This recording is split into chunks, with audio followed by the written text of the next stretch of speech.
Okay, it's a loss, so I don't want to talk about it too much. Vikings lose 31-29 to the Detroit Lions, the darlings of the national media, uh, and fall to 5-1 on the year. Um, Small picture with this game is it was very disappointing how the defense played for you know well, 4 possessions in a row they gave up touchdowns, and they didn't look particularly competitive giving any of them up. It was every run was getting they were getting past the line of scrimmage untouched and no pressure on Goff, and yet they were still having wide open receivers all over the place. Big plays everywhere. It was just very very disgusting. Um, it was like the second half against Green Bay, but worse. Just not competitive stuff from the defense in uh, a lot of those spots, and the offense wasn't keeping up. We get the tent, we get the gift from Crazy Dan on the first drive where he goes for a fake punt. Um, I forget where it was exactly, like inside the 40, inside their own 40, um, and we stuff them. Um, and then, like, what, 2 plays later, Aaron Jones busts off a long touchdown run. I'm like, okay, here we go. And then you know, the defense had started pretty well. We get it back. They didn't move the ball, but Riker hits like a 57-yard field goal. We're up 10-0. Okay, things are looking pretty good. We're starting fast again. That's been one of the trademarks of the team this year.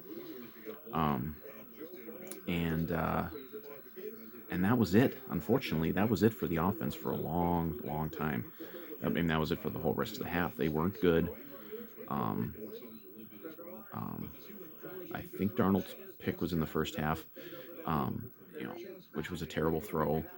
Um, for some reason, even though we busted off that long touchdown run, that Jones run on the first drive, it was off to the left, and then we just kept running to the right every fucking running play the whole rest of the half, and they were completely ineffective. And then we were having penalties. We would have procedure stuff and holding and all sorts of stuff. We kept having all these second and longs, third and longs, which obviously makes things much harder for the quarterback and for just your offense. And we couldn't move the ball, and they get hot. They start busting plays, and it's just the momentum is just all on their side. You know, and then we even give up the one at the end of the half, where maybe we could have held them to a field goal, which certainly would have proven important. Um, but um, so it's 21-10. I mean, it went from hey, we're up 10-0, and we're looking good, to 21-10 at the half, and then it was just a really ugly half. But they did respond.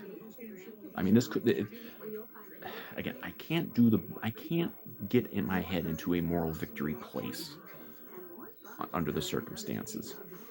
But this didn't just get away from them to the point that, oh my God, this wasn't the Dallas game last week, where we're just getting run out of the stadium. That didn't happen. We did respond. The offense did pick it up. They got the touchdown on that great uh, dart to JJ. You know, but then the defense was still bad and let it go right back to 2020. But the offense was at least there in the second half. Now we needed. Now we. You knew it was going to be bad when we were only getting field goals on those couple drives. It was just. It's like you can't let it happen. Like, Darnold took a sack on. I forget which drive it was. I think it was the one that cut it to. What would it have been? 30, or no, 28-23. Because and they were even talking about in the broadcast, like, if it was fourth and short, they're probably going for it, because at that point it's like we're in the back half of the fourth quarter. But then we get the big, one of those plays that could be like, the game-winning play, game-turning, season-turning plays. We get the fumble. I think it was Metellus forced the fumble, and Pace picks it up, runs it back for a touchdown, and just like that, we lead. Like, we've been trailing since early in the second quarter, and now we're leading. Um, it's like, if your defense is struggling, at least if you can make some big plays like that, We didn't have many. We had there was a big Grenard sack that ended one of the drives. Like they stiffened up a little bit in the fourth quarter. The Grenard sack, and then they almost got another strip sack, or they almost got a strip sack. I think it was Gink got in there and got to Goff. you know, but it didn't happen. But we had, I mean, it's like you can say, oh, well, it looks like, you know, for most of this game we looked like the inferior team. Well, they had a chance though at the end to seal the game, and we've done this a couple times this year. The 49er game and the Packer game, there were drives where we had the lead late in the fourth quarter, and we put together a drive to seal the win. It's not the same thing as a game-winning drive. Not it's not considered. It doesn't count on like stats of game-winning drives, but these drives are important. And we went 3-and-out because Darnold misfired on a sideline throw, and we gave him too much time. Now, when you're in a position that you can pick up like maybe 3 or 4 first downs, never give Detroit the ball back again, win the game. Like, yeah, your defense had picked it up a little bit, but again, all they needed was a field goal because we didn't get the 2. Now they would have operated on that last drive where they got the game-winning field goal. They would have operated a little differently because they wouldn't have been kneeling on the ball with over a minute to go to kick a field goal. They would have been trying to get the touchdown, and then had the field goal as the fallback. But I mean, you had it in your. I mean, it's not always going to work out. It's like sometimes you play a close game, you're not going to always win them. But what happened a couple years ago with the close games, that's an anomaly. But you had a chance to seal the game, and I think everyone had to think when we had to punt, that's it. And then we give up a few big plays, and then boom, they get a pretty easy field goal, and that's it. And, I mean, we at least had a play at the end. I mean, I don't know what the hell. Darnold took the sack. I mean, but even if he had gotten the ball off, contrary to what some people think, Hail Mary passes are pure luck. Like maybe it would have been amazing if it had, believe me. But so it's like it is very disappointing that and I picked them to lose this game because not for doubting the Vikings or believing in the Lions, just they're gonna lose some games along the way. This was not going to be a team that went 17-0 and then stormed into the playoffs undefeated with the number 1 seed. Like it was just not. That's just not what we're gonna do. And it sucks to lose this game. I know. I'm already seeing it. The people jumping off the bandwagon, saying, "Oh, this proves the Vikings aren't any good. This proves the Lions are gonna win the Super Bowl." It doesn't mean any of that shit. It just means that hey, they were a little better than the Vikings were on this game. On this game, we get them again. I think the last game of the season is in Detroit. Now maybe that game won't mean anything. Maybe the division will already be wrapped up. I don't even know what the Lions' remaining schedule is. I don't think they've played the Packers yet. I'm not even sure if they played the Bears yet. But so they've got their division games left. We've got some of our division games left. I don't know what their other schedule is. I know I keep looking at our schedule. This was the last game now of the real like tough early part of the schedule that everybody was looking at. Remember 7 weeks ago, and I'm a little bit guilty of this because I picked the Vikings to go 7-10. But remember when people were thinking, oh, we're going to be 1-6, or through this stretch of games, we were going to be lucky to be like, if we have 1 win, we're going to be lucky. Well, we have 5 wins. We've beaten very good teams, and we almost beat another very good team. Like it sucks. We didn't get it done. You can't commit the penalties that we did. You can't have 4 straight drives giving up touchdowns, and you can't have the offense sputter for a quarter and a half. Your offense needed to be at its very best the entire game, and it wasn't. Now it's encouraging that they picked it up in the second half. That Darnold got going again, and hit some plays. That pass to JJ for the touchdown was a great throw. That was that great deep one to Addison.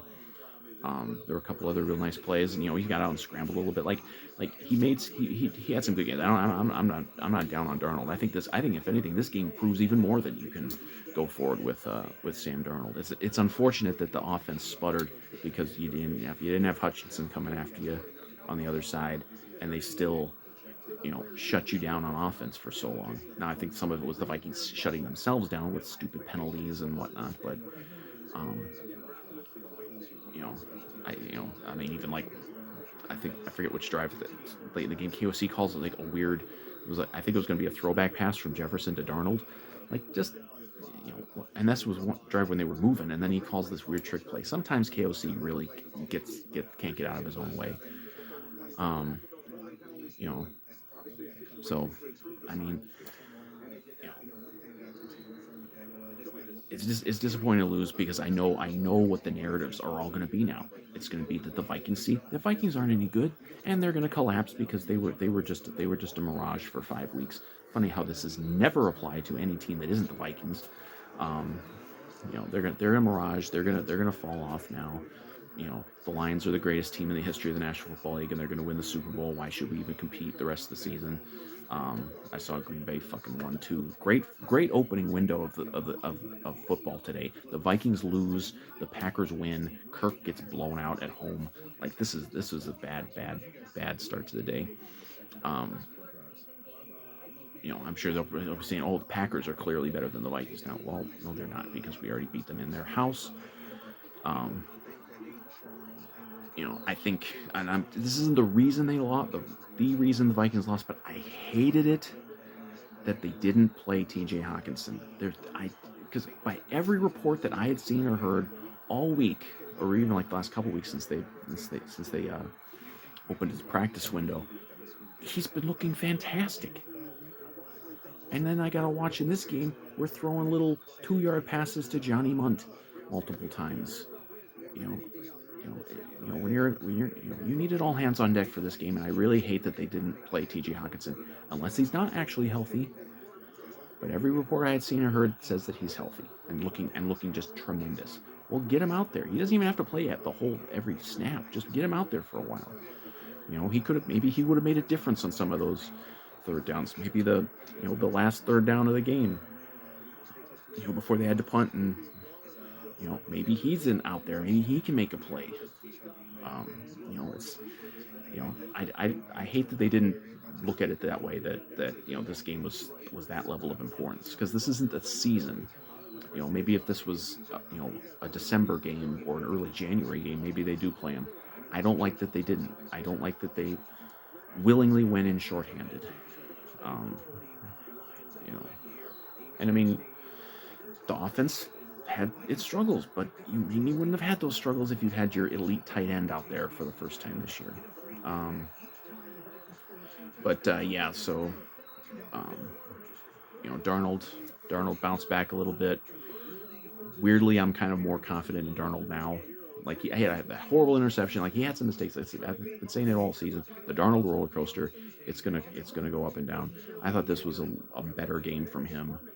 Um, but there were a couple sacks he took, or even like maybe even been like short yard runs. You know, kind of later in the game where I think maybe if he'd been a little quicker to decide to run, he could have done more. And obviously the interception he threw was a terrible throw. Um, and obviously he misfired on a couple other throws. They didn't sack. I mean, they were getting pressure, but they only sacked him a couple times. Obviously they got him at the last play of the game. Um, but yeah, I mean, I'm you know. I mean, look, Darnold's the guy. Like he's going to be the guy. It's not even like, oh, well, let's go to Nick Mullins. I was kind of joking during the game, like, well, we do have a quarterback who has lit up the Lions defense recently, but you know, Aaron Jones ran. Like they finally started running again in the second half. Offense kind of picked it up. They started running left again. They were running right. Nothing was going. Never run your plays toward Ed Ingram. That's the other one. That's the other one. Ed Ingram had a couple really horrible plays again today. Dalton Reisner, welcome back to the starting offensive line. I'm done with Ed Ingram.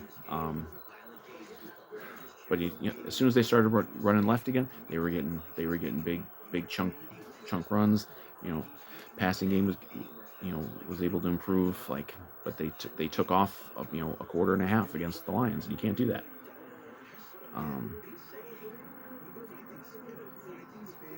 So, um, you know, solid, another good game from JJ. Obviously, touchdown. Um,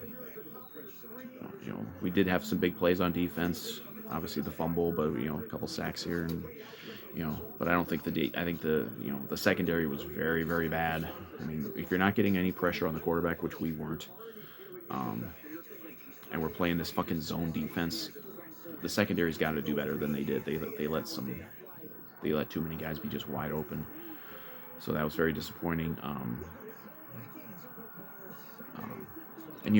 Hell, they had one of their starting offensive linemen out, and we couldn't get to Goff until very late.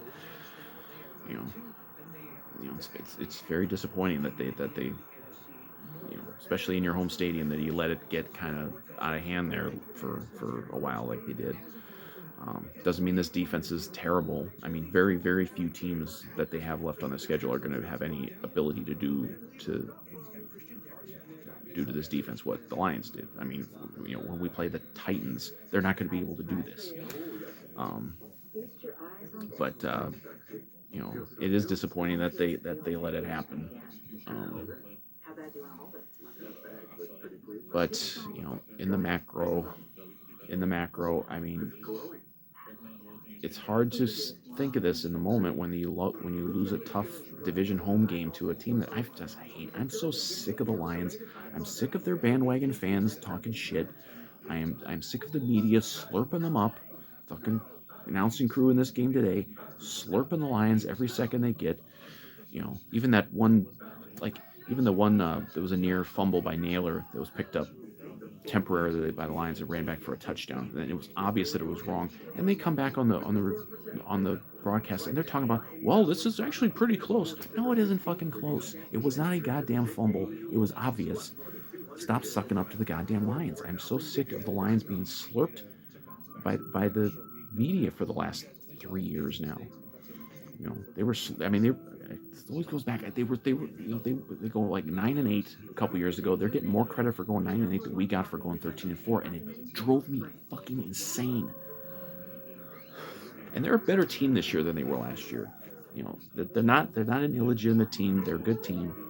They're not the Super Bowl favorites. I mean, I don't know who's the Super Bowl favorite in the NFC, but it's not as cut and dry as people want it to be. But I hate losing this game. Hate losing to this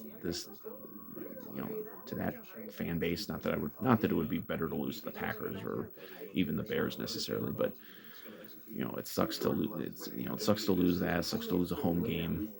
But in the macro, this team is 5-1. Nobody thought they would be 5-1. Nobody thought they would be 5-1 going up against the schedule that they've gone up against. They are in a very good position, and now this schedule is going to ease up big time. Now we got a quick turnaround. They got to go play the Rams in 4 days, and I don't know if they're going to bother to play Hawkinson in that game either. But it's Rams, it's Colts, it's Jaguars, it's Titans. The Bears are in there. The Cardinals. Then we have and then we have the big Kirk returns to US Bank Stadium game, which is going to be wild. But certainly, I think the Vikings would have to be considered pretty big favorites for that game. You got Seattle, and now Seattle blew out the Falcons in Atlanta, so maybe Seattle is going to bounce back a little bit. But the schedule gets a little tougher then in December. But for the next 6 weeks, you should be able to pile up wins. Now, maybe they aren't going to win all of those. That's the reason I picked the Vikings to lose this game today, is because I didn't see them winning every game, and this seemed like a kind of a logical game that they would lose. It's just the way to lose in a game in a fashion that kind of tears your fucking heart out a little bit. I mean, this wasn't devastating at that level of some that we've seen, but I don't even think this was as devastating as the one they lost to the Lions at US Bank Stadium last year when we're driving for a win and Nick Mullins decides to throw an interception. But I think in the macro, the Vikings are still in a very good place to continue to have a very good season. I mean, look, they lost a 2 point game at home, 2 point game to a really good team. You know, like it sucks. I don't want to lose these games, but they did lose it, but it was close. It was a competitive game, and I'm not doing moral victories because moral victories are kind of a cop out, but it kind of fits in this. I mean, you know, like even if this tilts the division out of Detroit for the whole rest of the season, we have to do the playoff thing as a wild card. Well, I think they can do something from that perspective. And again, nobody thought this team was going to be this year. Most people, including me, and I'm the optimist of optimists, I didn't think the Vikings were going to be a playoff team this year. I absolutely think they're going to be a playoff team now. You know, if this was them at their, kind of at their worst, well, they lost a 2 point game to a pretty good team, like, which could have easily gone the other way. And their wins this year have been much more decisive, for the most part. So, you know, I know what it's going to be, and I know what it's going to be with the narratives and the fickle fans who are going to jump off the bandwagon because we dared to lose a game, even though most of these fucking people thought the Vikings were going to suck this year, and probably were hoping that we would suck so we would tank for draft position. Uh, you know, it's like I won't accept that. This is a pretty damn good football team, and I think they're going to continue to play some pretty damn good football. And again, and like maybe when we get to week 18 in Detroit, the Lions are gonna run us out the fucking stadium again on offense. Maybe they will, and maybe that game won't even matter. But I still think remember, I picked the Vikings to lose this game. This is not, it's not shocking to me that they lost. It's damn near the score I predicted. I think I had 30-24. Like I thought it was going to be this kind of a game. There's things they could have certainly done better in this game, and I'm sure the Lions are saying the same. But, this is a very good football team that is not suddenly collapsing. This isn't like this. Another thing. This is not 2016 where they came out of the bye and played a horrible game in Philadelphia and lost to what was actually a pretty bad Eagles team. This is not that. You got beat because you kind of fell asleep, and Lions are good, and you can't do that. You can't kind of take a quarter and a half off against a team like that. And maybe the Lions will just prove to be a juggernaut that can't be beaten, and we might as well not even try. But I think that there's a lot of season left, and I think there's a lot of fun season left, and I don't know. Maybe I'm underestimating Vikings fans, and they won't go into the woe is me mode because they lost a game. I think this season has already been way more fun and way more surprising than anybody would have thought, and I think there's a lot more of that to come. I would not be the least bit shocked if this team is sitting at like 10-1, 11-1 in a while. I really wouldn't.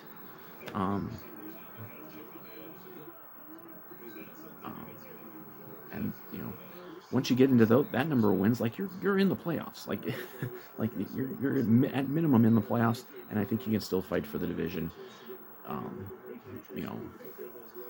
Obviously, you're in second place now, which sucks. We were top of the whole league, 5-0. Chiefs are playing right now; they're undefeated still, and they just got intercepted. But maybe they'll win. Who knows? But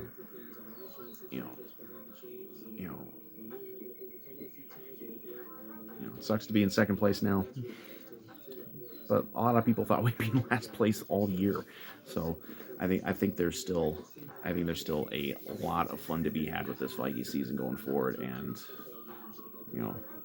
hopefully they can hopefully there isn't like a hangover from having a tough loss like this, and you get it back together and go out to LA and kick the Rams' ass, because the Rams are not very good. They lose to the Rams, then maybe we can start to worry a little bit. But I think the schedule is there. The toughest part of the schedule is gone. It is gone, and we are 5-1 after getting through it.